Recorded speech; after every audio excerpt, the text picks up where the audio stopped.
네, 계속해서 댓글 사건 전해드리고 있는데요. 이번에는 군 댓글 사건 관련된 소식입니다. 지난 2013년 국군 사이버사령부 심리전단에 댓글 의혹이 일자 국방부가 수사를 착수했었는데요. 하지만 조직적으로 증거인멸을 했습니다. 심리전단에서 컴퓨터 하드디스크를 통째로 지우는 등의 일이 있었는데 그런데 당시에 한 군무원의 컴퓨터는 자료가 삭제되지 않았다라고 합니다. 다른 부대에 교육을 받으러 가 있었기 때문인데 그래서 해당 군무원이 자신의 컴퓨터를 국방부 조사본부에 제출했고 조사본부가 하드디스크를 복사했다고 합니다. 관련해서 청와대에 이러한 보고가 올라갔다라는 증언들이 나왔는데요. 하지만 당시 군에서는 수사 결론을 청와대 등 외부기관은 연관이 없다라고 밝힌 바 있습니다.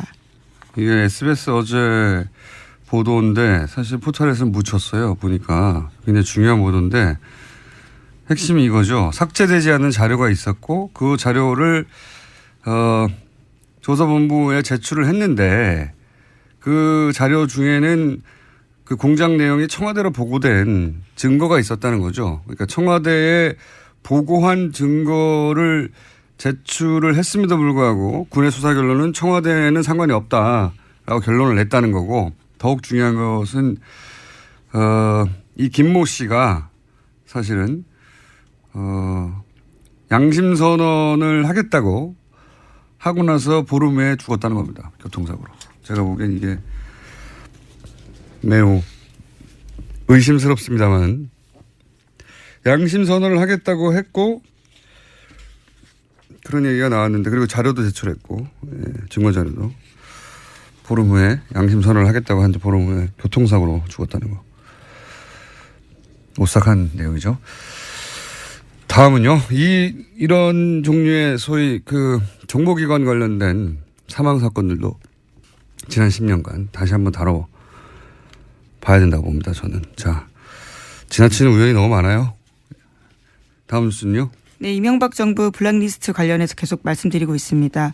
어제는 방송인 김미아 씨가 피해자로 검찰에 출석했는데요. 국정원은 2010년에 김 씨를 포용할 수 없는 강성으로 분류하고 퇴출 1순위로 지목했습니다. 그러면서 광고주를 통해서 출연해서 배제해야 된다는 계획을 세웠는데 실제로 그렇게 됐습니다.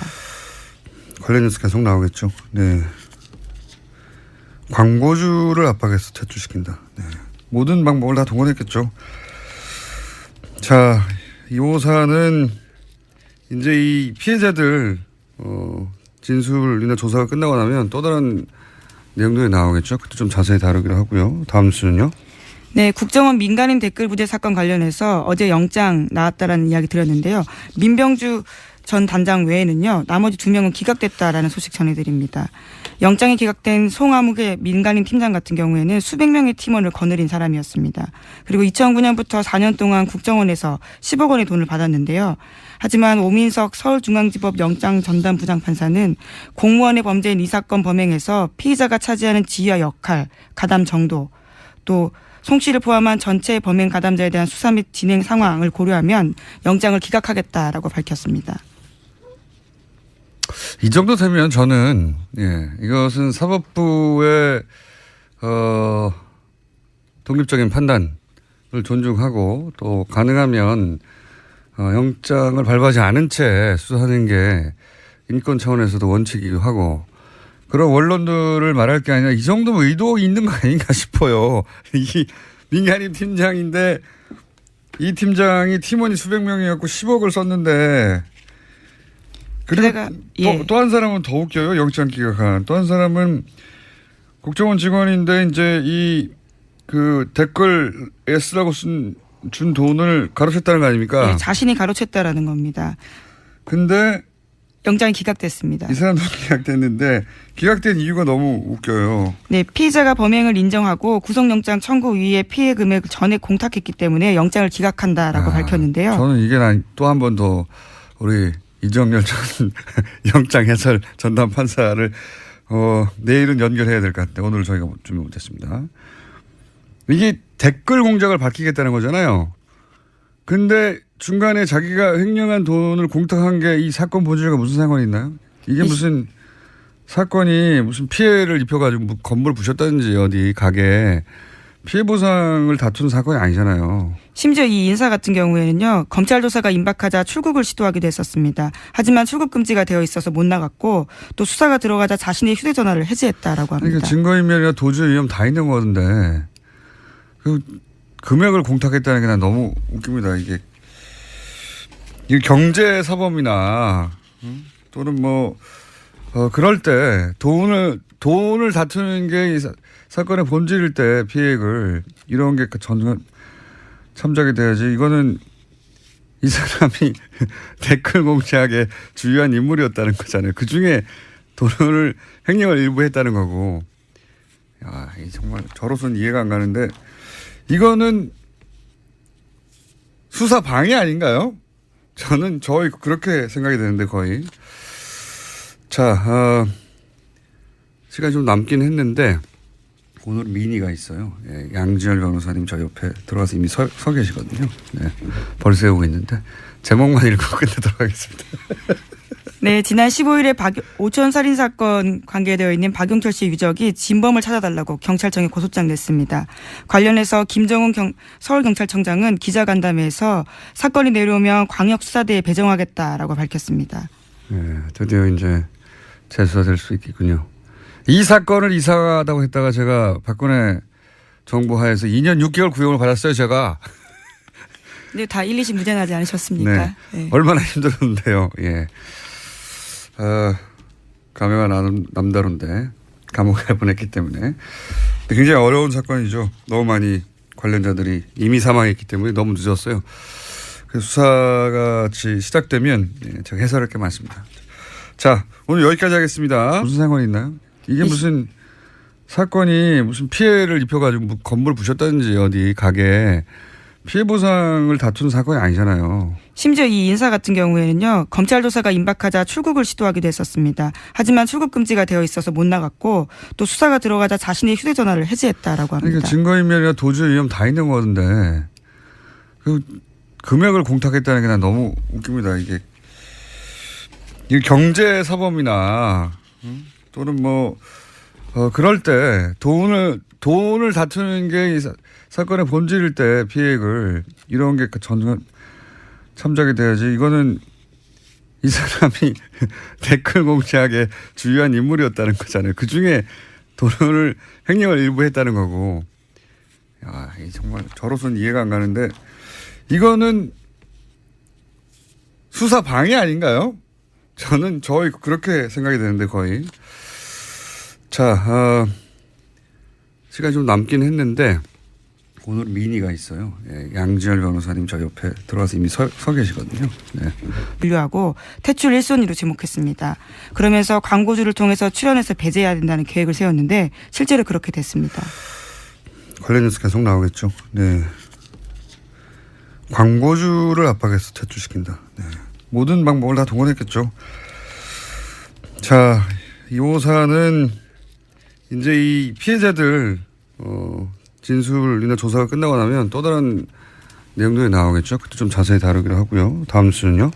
네, 국정원 민간인 댓글 부대 사건 관련해서 어제 영장 나왔다라는 이야기 드렸는데요. 민병주 전 단장 외에는요. 나머지 2명은 기각됐다라는 소식 전해드립니다. 영장이 기각된 송아묵의 민간인 팀장 같은 경우에는 수백 명의 팀원을 거느린 사람이었습니다. 그리고 2009년부터 4년 동안 국정원에서 10억 원의 돈을 받았는데요. 하지만 오민석 서울중앙지법 영장 전담 부장판사는 공무원의 범죄인 이 사건 범행에서 피의자가 차지하는 지위와 역할, 가담 정도, 또 송 씨를 포함한 전체 범행 가담자에 대한 수사 및 진행 상황을 고려하면 영장을 기각하겠다라고 밝혔습니다. 이 정도 되면 저는 이것은 사법부의 독립적인 판단을 존중하고 또 가능하면 영장을 발부하지 않은 채 수사하는 게 인권 차원에서도 원칙이기도 하고 그런 원론들을 말할 게 아니라 이 정도면 의도가 있는 거 아닌가 싶어요. 이 민간인 팀장인데 이 팀장이 팀원이 수백 명이었고 10억을 썼는데 그리고 또 한 사람은 더 웃겨요. 영장 기각한. 또 한 사람은 국정원 직원인데 이제 이 그 댓글에 쓰라고 준 돈을 가로챘다는 거 아닙니까? 네, 자신이 가로챘다라는 겁니다. 근데 영장이 기각됐습니다. 이 사람도 기각됐는데 기각된 이유가 너무 웃겨요. 네, 피의자가 범행을 인정하고 구속영장 청구 이후에 피해 금액을 전액 공탁했기 때문에 영장을 기각한다라고 밝혔는데요. 저는 이게 또 한 번 더 우리 이정열 전 영장 해설 전담 판사를 내일은 연결해야 될 것 같은데 오늘 저희가 준비 못했습니다. 이게 댓글 공작을 밝히겠다는 거잖아요. 근데 중간에 자기가 횡령한 돈을 공탁한 게 이 사건 본질과 증거를 제출을 했음에도 불구하고 군의 수사 결론은 청와대는 상관이 없다라고 결론을 냈다는 거고, 더욱 중요한 것은 이 김모 씨가 사실은 양심 선언을 하겠다고 하고 나서 보름 후에 죽었다는 겁니다. 교통사고로. 제가 보기엔 이게 매우 의심스럽습니다만 양심 선언을 하겠다고 했고 그런 얘기가 나왔는데, 그리고 자료도 제출했고, 증거 자료도 보름 후에 양심 선언을 하겠다고 한 지 보름 후에 교통사고로 죽었다는 거. 오싹한 내용이죠. 다음은요. 이런 종류의 소위 그 정보기관 관련된 사망 사건들도 지난 10년간 다시 한번 다뤄봐야 된다고 봅니다. 저는. 자, 지나치는 우연이 너무 많아요. 다음 뉴스는요. 네, 이명박 정부 블랙리스트 관련해서 계속 말씀드리고 있습니다. 어제는 방송인 김미아 씨가 피해자로 검찰에 출석했는데요. 국정원은 2010년에 김 씨를 포용할 수 없는 강성으로 네, 계속해서 댓글 사건 전해드리고 있는데요. 이번에는 군 댓글 사건 관련된 소식입니다. 지난 2013년 국군 사이버사령부 심리전단에 댓글 의혹이 일자 국방부가 수사를 착수했었는데요. 하지만 조직적으로 증거인멸을 했습니다. 심리전단에서 컴퓨터 하드디스크를 통째로 지우는 등의 일이 있었는데, 그런데 당시에 한 군무원의 컴퓨터는 자료가 삭제되지 않았다라고 합니다. 다른 부대에 교육을 받으러 가 있었기 때문인데, 그래서 해당 군무원이 자신의 컴퓨터를 국방부 조사본부에 제출했고 조사본부가 하드디스크를 복사했다고 합니다. 관련해서 청와대에 이러한 보고가 올라갔다라는 증언들이 나왔는데요. 하지만 당시 군에서는 수사 결론을 청와대 등 외부기관은 연관이 없다라고 밝힌 바 있습니다. 이게 SBS 어제 보도인데 사실 포털에서 묻혔어요. 보니까 굉장히 중요한 보도인데 핵심이 이거죠. 삭제되지 않은 자료가 있었고 그 자료를 조사본부에 제출을 했는데 그 자료 중에는 그 공작 내용이 청와대로 보고된 증거가 있었다는 거죠. 그러니까 청와대에 보고한